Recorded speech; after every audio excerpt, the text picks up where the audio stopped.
All right. So I hope that everyone who wanted to be here is here, and let's go ahead and get started.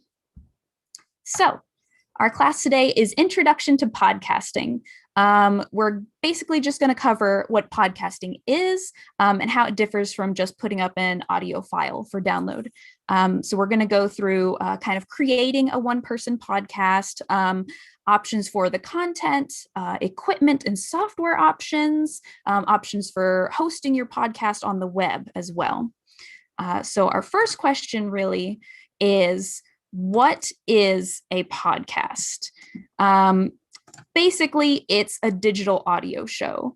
It's usually more than one episode, and it can be downloaded to portable players as well as computers. You can have it on your iPod and things like that. One of the most important things about a podcast is that it is subscribable. You can subscribe to it. So you're notified when new episodes come up, and they can be automatically downloaded to your device each time a new episode is available. Now, a podcast can be about virtually any topic. There are podcasts by comedians who have thousands of subscribers. You can go for a more specialty topic. You'll generally have fewer listeners just because it's about a very specific subject. So for doing a one-person podcast, breaking it down into its simplest parts, if you're going to make a podcast, you first have to determine a topic. You need to have some idea of what you're going to be discussing on your show. The next is to record your podcast, then to edit the audio you have, and finally to publish it, find somewhere to host it online. Obviously, these are very broad steps, so we're going to take a look at each one of these since they can get a little bit complex.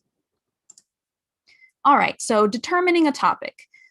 You generally want to have some sort of regular topic to your show. Are you going to be talking about cars? Are you going to be talking about music? Are you going to be talking about movies? What topic are you going to be speaking of? Is it going to be sort of broad, or are you going to go very specific? Are you going to be interviewing interesting people? Once you know what your podcast is going to be about, it makes it a little easier when recording each episode. You can have some notes on what you want to discuss for each episode that you're going to record. It doesn't have to be super complicated. If you have a simple outline, that's usually enough to go off of. But it gives your show a little bit more structure and direction, so you don't veer off topic too much. All right, so actually recording the podcast. You're going to need a way to capture the audio for your podcast, obviously, whether it's direct or indirect. One of the most common ways to do this is with a microphone, but you can also use a separate digital recording device. There we go. So the recordings that you make are going to either be put directly onto your computer, or you need it on a device where you can download it into your computer for further editing later.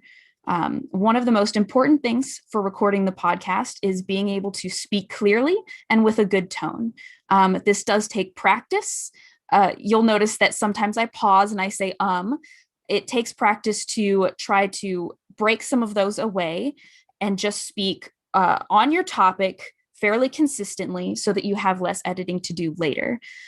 It also takes practice to be able to hear your voice and not think that it's too odd.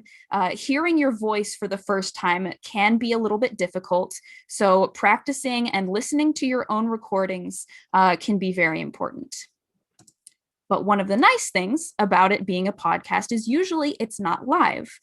So if necessary, you can go back through and repeat anything that you think you may need to do over, any sentences that you may have fumbled over, any parts of the topic that you just want to go over with a clearer tone.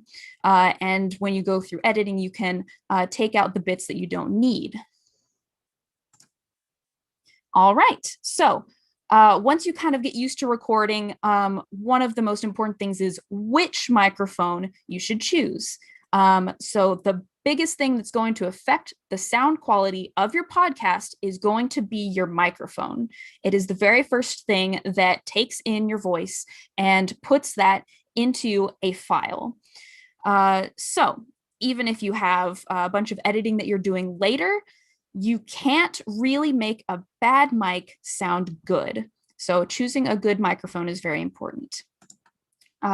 You can use the built-in computer on your microphone. Most computers will have some sort of built-in mic. It's useful for doing Skype or other online communications. If you don't feel like you have enough money to spend on a microphone, it's an okay option. Sound quality won't be super great, but depending on the computer, it might not be too bad either. It's workable. Another option might be a headset with a microphone, for example, a gaming headset, right? If you play video games, you might have a set of headphones that have a microphone attached. These work pretty well for capturing your voice. They're going to be fairly close to your mouth. And the quality can be okay, depending on the headset itself. One of the most common microphones that is used, and probably one of the best options, is a USB microphone. It's exactly what it sounds like. It plugs into your computer with a USB cord. We're going to go over this a little bit more in a moment, since this is one of the better options for starting off recording, maybe one of your first podcasts. Then we have dynamic and condenser microphones. These are used with a mixer or other audio connection interface. It goes through them before it goes to your computer. These are a little bit more complex, and it is kind of a big topic, but we'll discuss these a little bit more as well.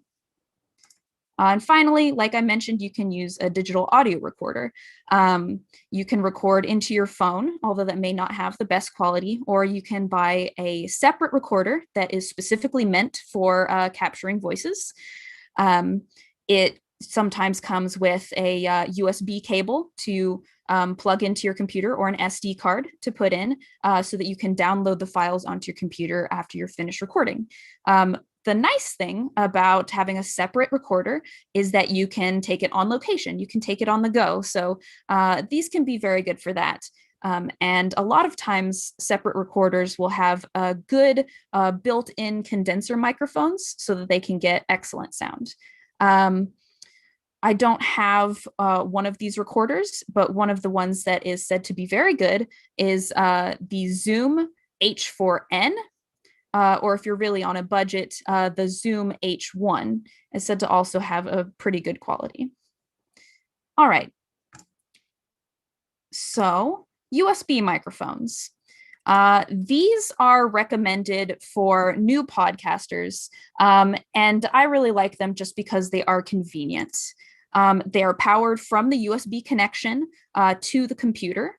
They get some pretty good volume. They can get rich sound, especially if you get a pretty nice microphone. They're very simple. You don't need any other additional audio interfaces. It goes directly from the microphone to your computer. Very simple. You just plug it in and you're ready to go. The microphone that you see here is the Audio-Technica AT2020. And that's a good option. It's a good option for starters. It gets some pretty good sound to it. Using a USB mic or a headset is also a good option for multi-person podcasts. So if you're talking to someone over Skype or something like that. All right. Now the dynamic and condenser microphones.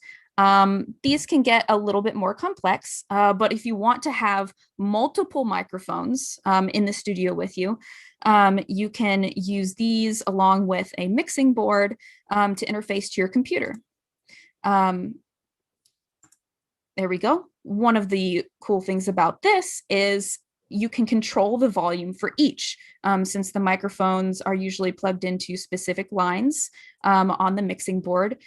You can adjust the volume for each person speaking to make sure that things even out or everyone can be heard.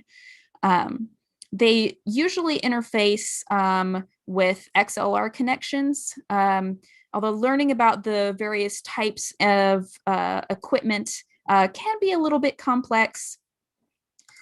But let's go over some of the basics here. The dynamic mic, it's got rich sound. And the very good thing about this is it's not going to get a bunch of room noise. So if you're in an area that it tends to be a little bit noisy, or maybe there's just some consistent noise in the background, a dynamic mic isn't going to pick up so much on that. So that can be very useful. The condenser mic is kind of on the opposite end. They're generally for more sound controlled studios, since they're powered and very sensitive. So this would be best used if you had a very specific studio with things on the walls to help make sure that there wasn't a lot of echoes.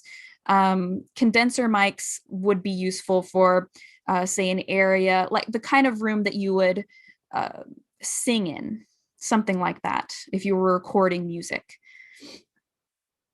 All right, so now that we've gone over microphones, let's go over a little bit of the recording software. And then just to check, have there been any questions that I need to answer right away? Is everyone following so far?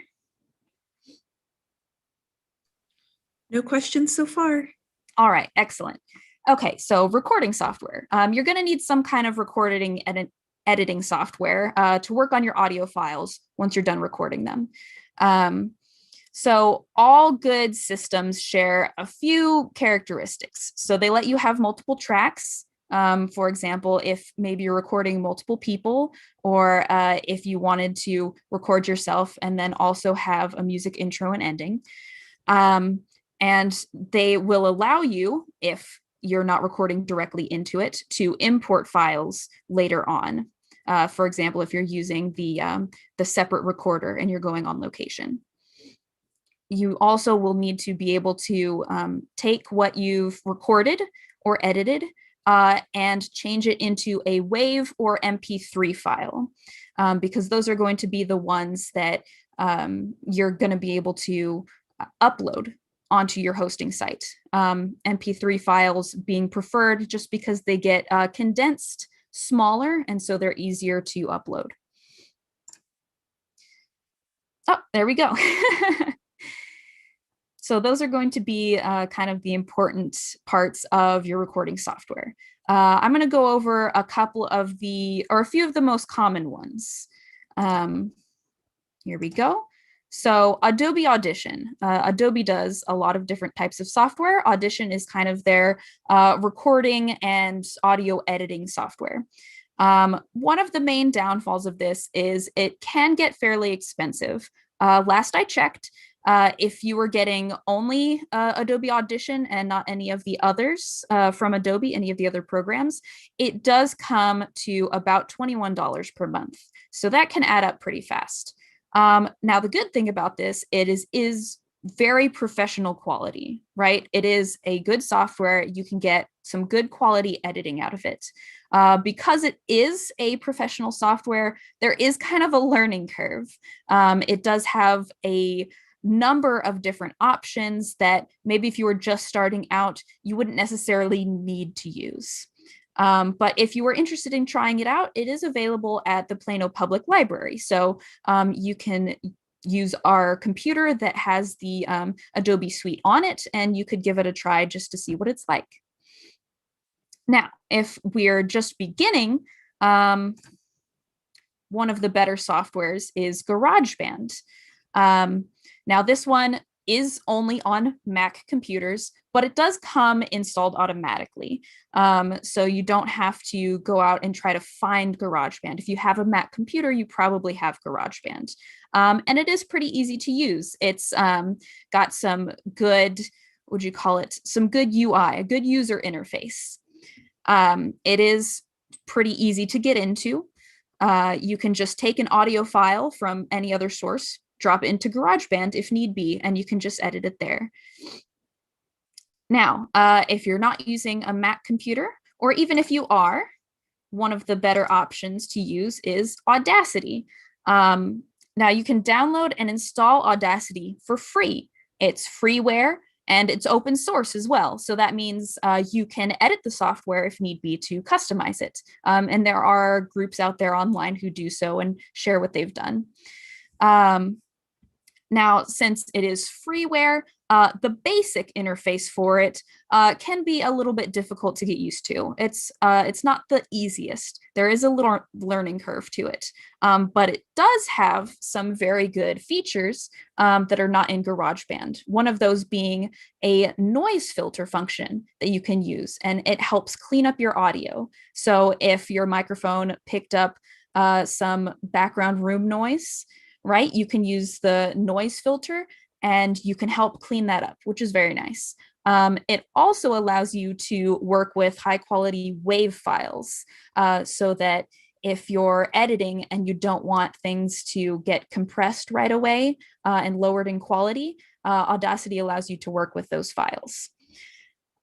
So even if you're a Mac user, you can also use Audacity. And it's nice to have that option of the noise filter, if nothing else. All right. And all the ones I've mentioned do support multiple tracks. So you can have multiple recordings in there. You can add in music, all sorts of things like that. And we do have a program later on this month that goes more into depth with the editing and things like that. So rather than going over the specifics for the software, we're going to go ahead and we're going to go through just some of the basics for editing, right? So the first is practice. We've mentioned this before, but the more practiced you are, the more used you are to your content, what you're going to talk about, sort of the points you're going to hit along the way as you discuss your topic, the less mistakes you're going to make. And the less mistakes you have, the less you have to clean up when you're editing. So the better your original content is, the less editing you need to do. And that is going to save you a lot of time, as well as if we consider length. If you are wanting to have a very long show, you're going to have to clean up a lot. Further, for the audiences who are listening to your podcast, the longer your podcast is, the more likely it is that you're going to have little bits and pieces that you didn't catch, where there's pauses or maybe you went over something again. And so it may be better to have a slightly shorter time frame for your episode length. It's pretty rare that you can record, say, even 10 minutes that doesn't need to be cleaned up. So if you're going on an hour of conversation, it can be pretty difficult to edit through as well as to listen through. So keep your podcast length in mind. There we go. All right. And finally, edit ruthlessly. So as a general rule, when you're editing your podcast, you are going to have to listen to every single part. Then you need to decide if that part is actually important to your overall topic and to that episode specifically. Is it something that your listener needs to know? Is it something that they would care about? Do people want to listen to 30 seconds to a minute of you and your friends laughing? It might have been really fun at the time, but it might not be as good for a listener to hear. So take anything that you think does not add 100% positively to your episode and cut it out. All right, edit ruthlessly. And while we're going over editing, very important here is do not publish anything that would embarrass you or anyone else. Podcasting is like a form of social media, and you don't want to publish anything you don't want out in public. Other people are going to be listening to it. So if you're not comfortable telling a stranger about it, you should not be putting it into your podcast. All right, so we've gone through recording and editing. We're going to get to publishing the podcast. So the podcast has to be published and available for subscription and download if anyone's going to hear it. Publishing means that you need to upload your finalized edited audio file to a storage space on the web, to a hosting company. That's probably one of your best options, is a podcast hosting company. Now, again, as with the software that we looked at, there are some that can be expensive. But that usually means there are also some out there that are free. So some of the things to take into consideration when you're deciding what you want to host your podcast on, which sites, is cost, storage space, audio quality, and extra features. So the first one being cost. You can go for something that requires a monthly subscription fee. They will generally give you a lot more features for it. But you don't necessarily have to. There are some fairly good hosting sites out there that are free. And it's probably a good idea to kind of experiment with different ones, see what you like, what they have, what maybe some good alternatives are if you can't pay for hosting. The audio quality may not be as high on specific free sites, or they may limit the amount of storage you have or how much you can upload per month. And that's generally, when it's free, you kind of get what you pay for. It's going to be limited in some way.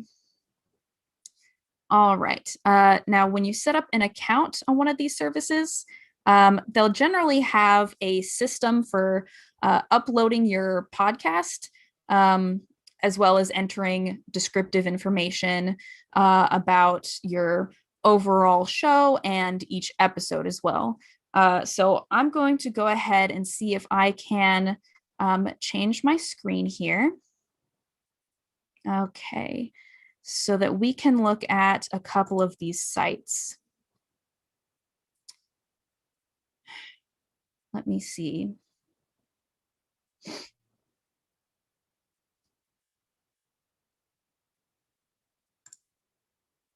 All right, I'm going to change this here. Okay.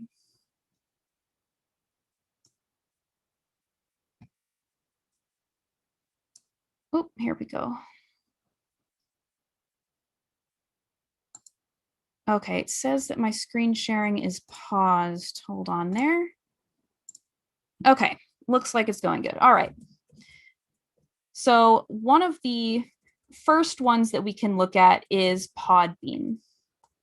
So let's go there. Okay, so Podbean is probably one of the simplest to get started with.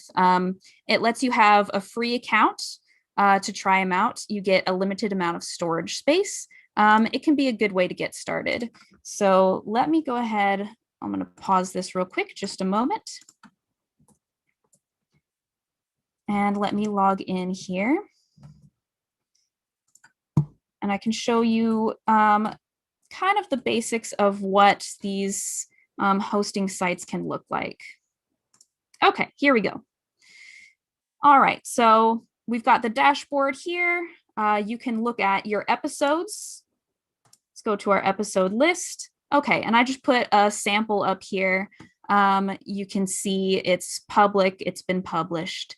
And let's go ahead and see if we can click on that. Okay, so I just uploaded a completely random MP3 here. Got the file name. You can change the title, the description, and this one has some more settings as well. So you can say, maybe you've got separate seasons, right, for each year or so of your podcast. You can see episode numbers.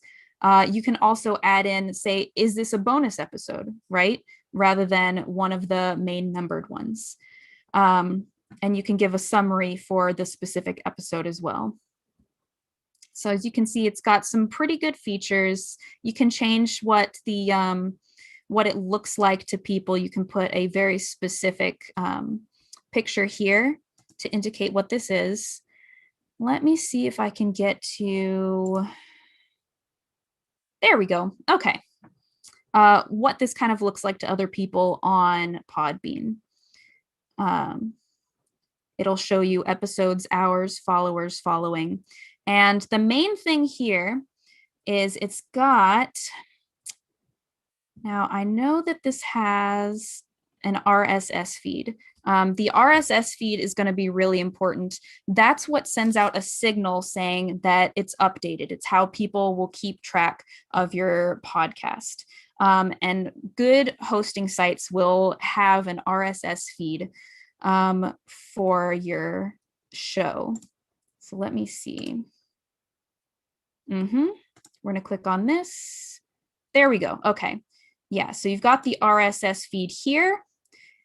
It's the link right here. You can copy this link and you can use this URL as it says in iTunes or other podcast players. So you kind of want to think about if your hosting site is going to give you an RSS feed, where that is, and to make sure you've got that all set up. If you want your podcast to be available on some of the bigger things like iTunes or even Spotify is doing some things like this now, allowing podcasts. All right, another site that you can use, there we go, let me spell this correctly. Okay, that's going to be, goodness, okay, is Libsyn. It's short for Liberated Syndication. Now, the difference for this one is that you do have to pay for it. So it's it says you can start for $5 a month for the basic services. I think it does have where it shows what all of these are. Plans and pricing. So even if you just wanted to go for the basics, it will give you a specific monthly storage. It will allow you to have the RSS, right? Apple compliant, your listings, other features like scheduling and things like that.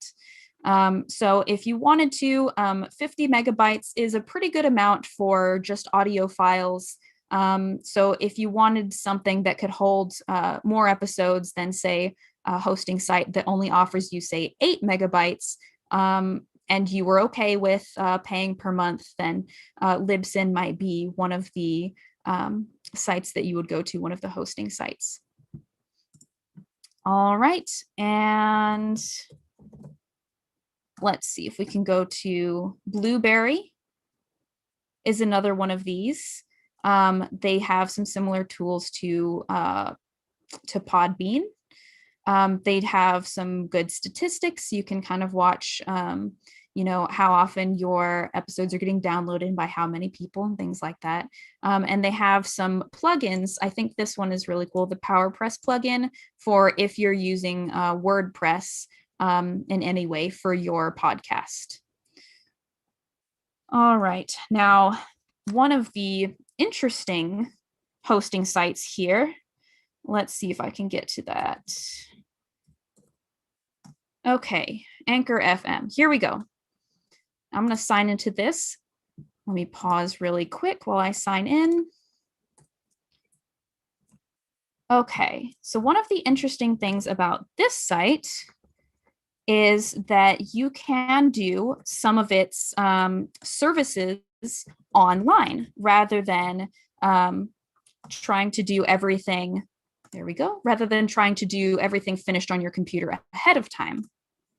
There we go. It does have some online services. So for example, make your first episode. Okay, let's make our first episode. It gives you the option to upload files, right? If you already have your file, you recorded it on your computer and edited it there.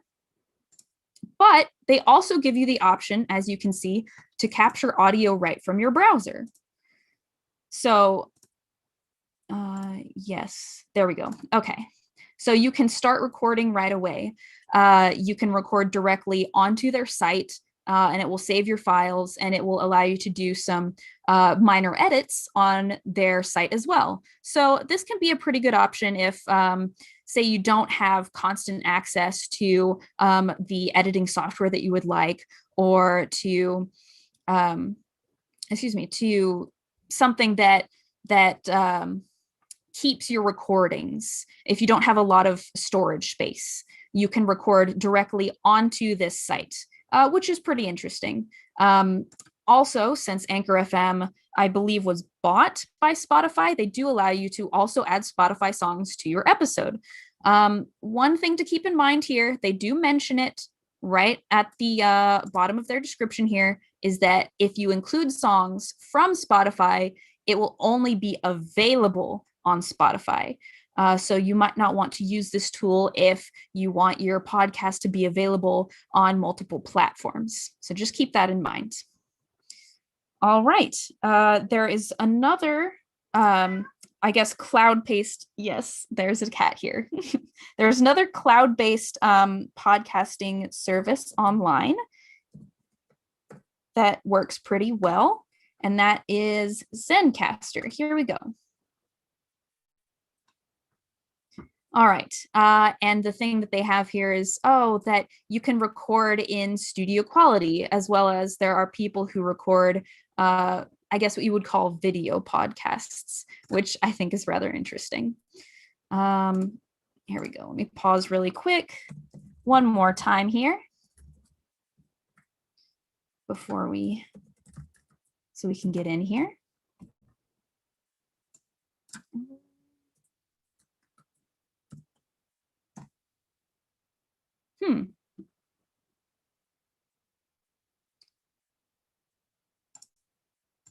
Okay.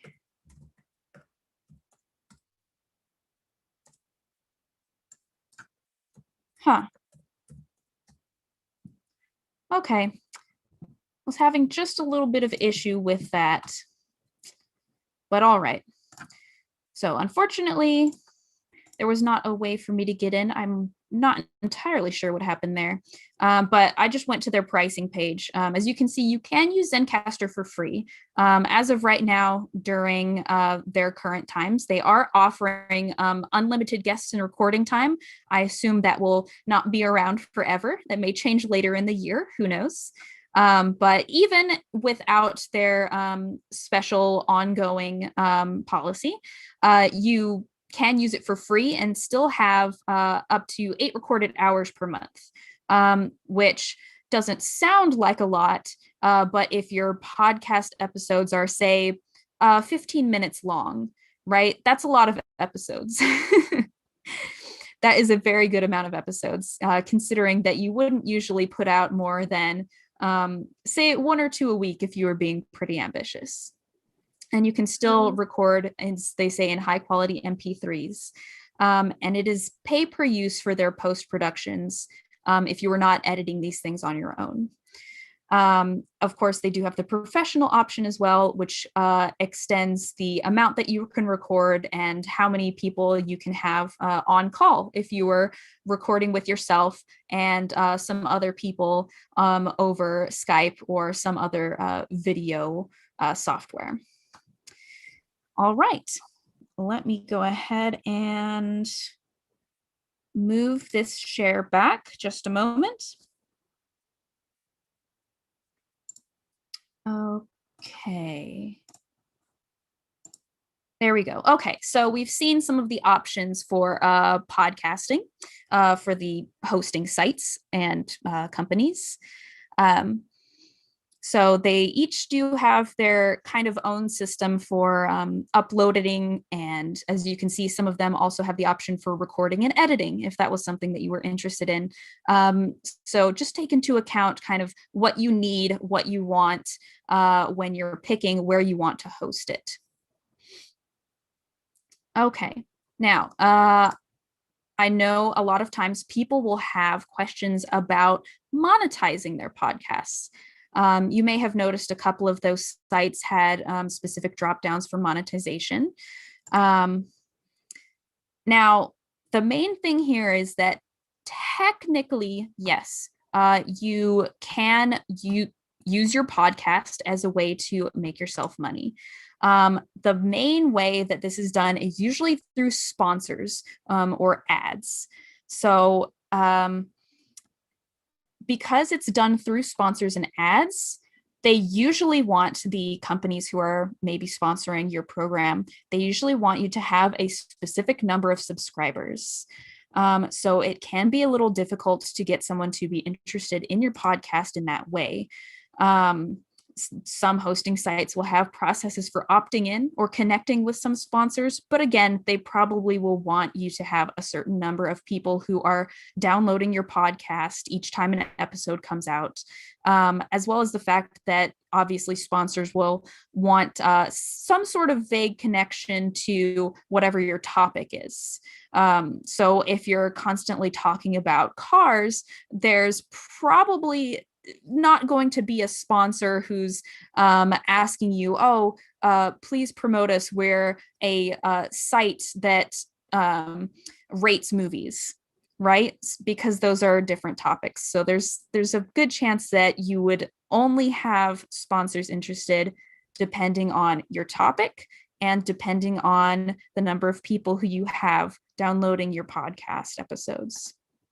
So it's not easy, and a lot of times it's not particularly lucrative.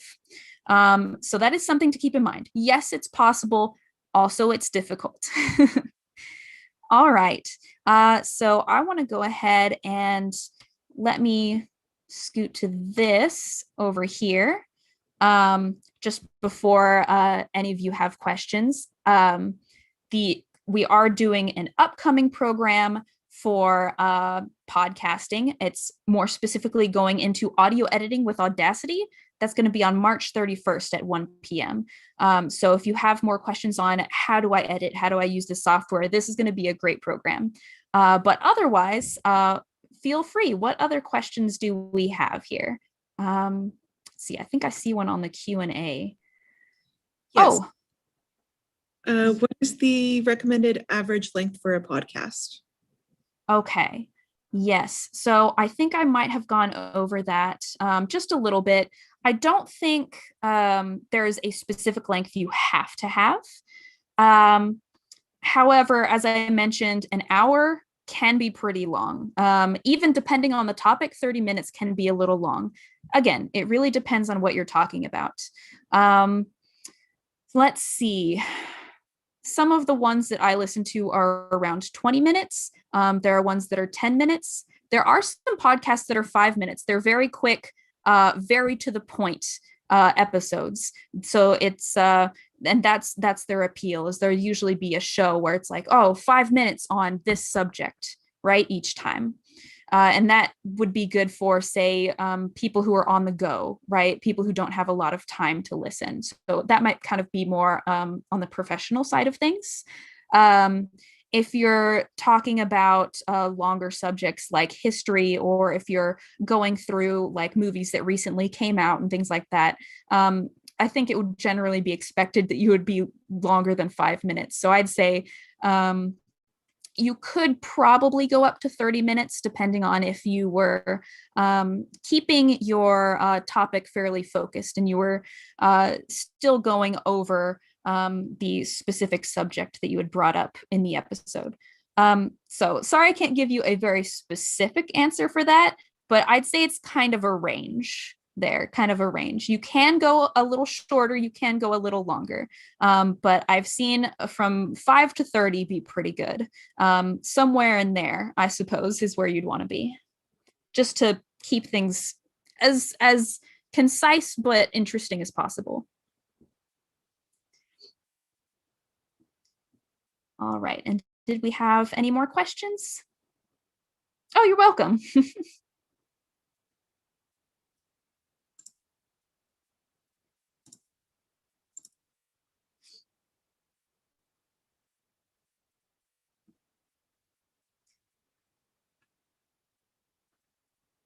All right. Don't see any more questions right now. I'll go ahead and move this to the side. We've got some. Are video podcasts becoming more popular than traditional podcasts? Ooh, that is kind of a hard question to answer. I'd say that since YouTube gained traction, a lot of people have enjoyed watching video shows in general. It's kind of hard to tell, to differentiate between that and a podcast. A podcast is subscribable. It will automatically download to your device, or you will be notified when the next episode comes out. Now you can kind of say this with video podcasts. But YouTube does not have, it's not really, it doesn't have an RSS feed. You can subscribe to the channel, but it's not quite the same thing. So it's not quite a podcast. Video podcasting, I feel like, is fairly new. It's not something that was around, say, 30 years ago as a big thing. So I'd say since it's so new, we'll have to see. Audio podcasts, I think, are maintaining their popularity because they're only audio, so people can listen to them in the car while they're commuting, or they can just turn it on while they're cleaning or cooking or things like that. So I would not say that video podcasts are becoming more popular than regular audio podcasts. I think that there's different times and audiences who would prefer one over the other, most likely. I hope that answered the question. Oh, I saw one pop up. Which of the podcasting sites are free? Okay. So of the one, oh yes, I'm glad I answered your question. The ones that I went over, let me see if I can go backwards here. Move this to the side. Okay. Let me go backwards. There we go. Okay. All right. So the ones that I went over, Anchor FM, you can use for free. You can just start an account and you can start using it right away. No problem. Podbean as well is also free. You do have a limited amount of storage space, as it is with most hosting sites, but you can use it for free. And let's see, Blueberry, I believe you can use for free. I'm trying to remember, they might have a pay option, but I believe there are specific services of theirs that you can use for free, specifically for hosting and sharing your podcast. Let's see, I was not able to get into Zencastr, but as I mentioned, you can use them for free. They have a little bit more limited options for that, as opposed to if you were paying. But they do allow you to use a good amount of their services for free. So most of the ones I went over, you can just make an account and start using them right away. Libsyn is really the only one where you do have to pay when you start your account, basically. It's expected that when you start your account, you're accepting the $5 or more per month. But yes, most of the ones I went over, you either have options for free or they just are free in general, because I know that it can add up if you're doing monthly subscriptions. Yeah, no problem.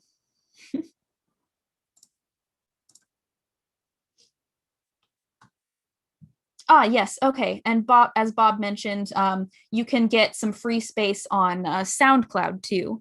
SoundCloud does host people doing music, but it also hosts sound effects, and for podcasting as well. You do get a certain amount of storage space that you can use for free if you'd like on SoundCloud. I would not call that a podcast hosting site specifically, but it's something that is out there and available for you to use if you'd like.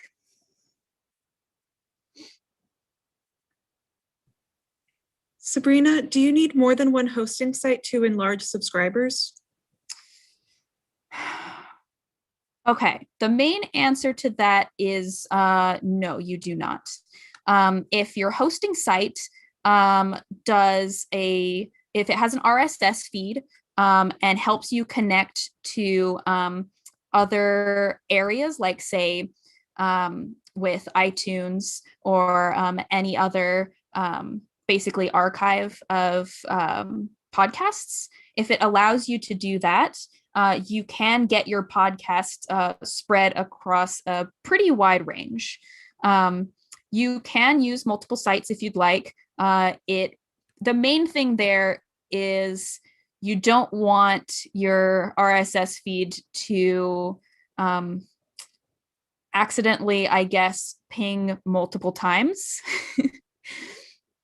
As well as the fact that you would have to keep up with multiple sites and uploading to those. So no, you do not technically need more than one hosting site. Excuse me. You do want to choose one where you like the price, you like the features, you like the storage space and things like that. And then so long as you have a good RSS feed, you can share about your podcast on the maybe different social media sites you're on, and make sure that it's getting archived to a couple of platforms. And yeah, that's how you would get it out there. I think I saw one question that maybe disappeared. Oh, did you still have a question about if SoundCloud was only with Apple or with Android also? I'm not sure if you mean like on an app. SoundCloud is basically just an online site, so you should be able to access it from hopefully any device. I haven't seen a device yet that did not have access to SoundCloud in some way.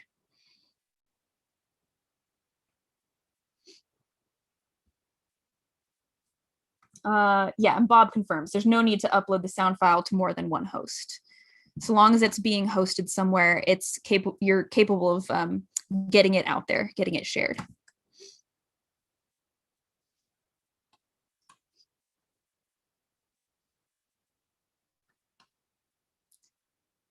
All right, I hope I answered everyone's questions. Did we have any more? I hope I covered, like, everything made sense. It made sense to me. No more questions at this time.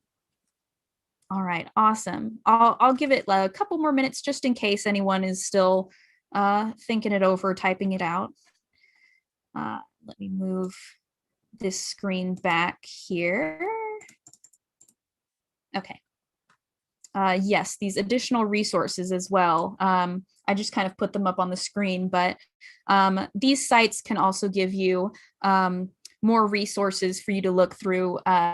The Audacity to Podcast and Podcasters Roundtable are both sites where they talk about podcasting, some of like the good tips for people who are just starting out, or maybe even for people who are a little more experienced. Podcasters Roundtable specifically does have a lot of podcasters talking about their own experiences, which is pretty fun. So if there's anything more specific that you think of, or if you just kind of want to dive into it and learn more, those are some good resources for hearing experiences from other podcasters. Lynda.com is also a good resource, even more specifically for learning some of the softwares and things like that. So you can search on lynda.com. It is free with your library card, so long as when you go to log in, you say, I'm part of an organization, you say Plano Public Library and put in your information. You can access lynda.com for free, and you can search on there for different learning modules on Audacity or GarageBand or Adobe Audition, and different things like that. And there are also a few, I wouldn't call them shows, there are a few classes here and there that are specifically about podcasting as well. So they might go a little bit more in depth on specific subjects that I covered the basics of. So if you'd like, feel free to use any of those resources, and I hope they help.